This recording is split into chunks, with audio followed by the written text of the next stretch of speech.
ഹോസിയ 1 അധ്യായം. ഹോസിയായുടെ മക്കൾ ഉസിയ, യോഥാം, ആഹാസ്, ഹെസക്കിയ എന്നിവർ യൂദായുടെയും യോവാഷിന്റെ മകൻ ജെറോബോവാം ഇസ്രായേലിന്റെയും രാജാക്കന്മാരായിരുന്ന കാലത്ത് ബേരിയായുടെ മകൻ ഹോസിയായ്ക്ക് കർത്താവിന്റെ അരുളപ്പാടുണ്ടായി. ഹോസിയ വഴി കർത്താവ് നൽകിയ സന്ദേശത്തിന്റെ തുടക്കം. അവിടുന്ന് അരുളി ചെയ്തു, നീ പോയി ഒരു വേശ്യയെ വിവാഹം ചെയ്ത് അവളിൽ നിന്ന് മക്കളെ നേടുക.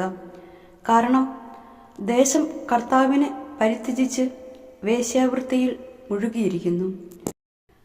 അവൻ പോയി ദിബ്ലായിമിന്റെ പുത്രിയായ ഗോമറിനെ പരിഗ്രഹിച്ചു.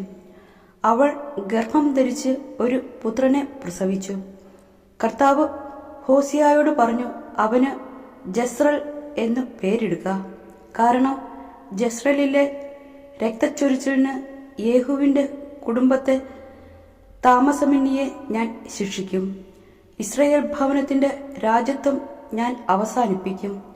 അന്ന് ജസ്രൽ താഴ്വരയിൽ വെച്ച് ഇസ്രായേലിന്റെ വില്ല് ഞാൻ ഒടിക്കും. അവൾ വീണ്ടും ഗർഭം ധരിച്ച് ഒരു പുത്രിയെ പ്രസവിച്ചു.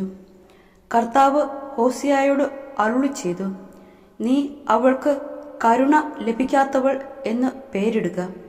കാരണം ഞാൻ ഇസ്രായേൽ ഭവനത്തോട് ഇനി കരുണ കാണിക്കുകയോ അവരുടെ തെറ്റുകൾ ക്ഷമിക്കുകയോ ഇല്ല. എന്നാൽ യൂദാ ഗോത്രത്തോട് ഞാൻ കരുണ കാണിക്കും. വില്ലോ വാളോ യുദ്ധമോ കുതിരയോ കുതിരപ്പട്ടാളമോ അല്ല, അവരുടെ ദൈവമായ കർത്താവ് തന്നെ അവരെ രക്ഷിക്കും. കരുണ ലഭിക്കാത്തവരുടെ മുലകുടി മാറിയപ്പോൾ ഗോമർ ഗർഭം ധരിച്ച് ഒരു പുത്രനെ പ്രസവിച്ചു. കർത്താവ് അരുളി ചെയ്തു, അവന് എന്റെ ജനമല്ല എന്ന് പേരിടുക. കാരണം നിങ്ങൾ എന്റെ ജനമല്ല, ഞാൻ നിങ്ങളുടെ ദൈവവുമല്ല. എങ്കിലും ഇസ്രായേൽ ജനം കടൽ തീരത്തെ മണൽത്തരി പോലെ അപരിമേയവും സംഖ്യാതീതവുമാകും. നിങ്ങൾ എന്റെ ജനമല്ല എന്നു പറഞ്ഞതിനു പകരം ജീവിക്കുന്ന ദൈവത്തിന്റെ പുത്ര എന്ന് അവരെപ്പറ്റി പറയപ്പെടും. യൂദായിലെയും ഇസ്രായേലിലെയും ജനം ഒന്നിച്ചു ചേരും. അവർ തങ്ങൾക്കായി ഒരു തലവനെ നിയമിക്കും. അവർ ദേശത്ത് പടർന്ന ഐശ്വര്യം പ്രാപിക്കും. ജസ്രലിന്റെ ദിനം മഹത്വപൂർണമായിരിക്കും.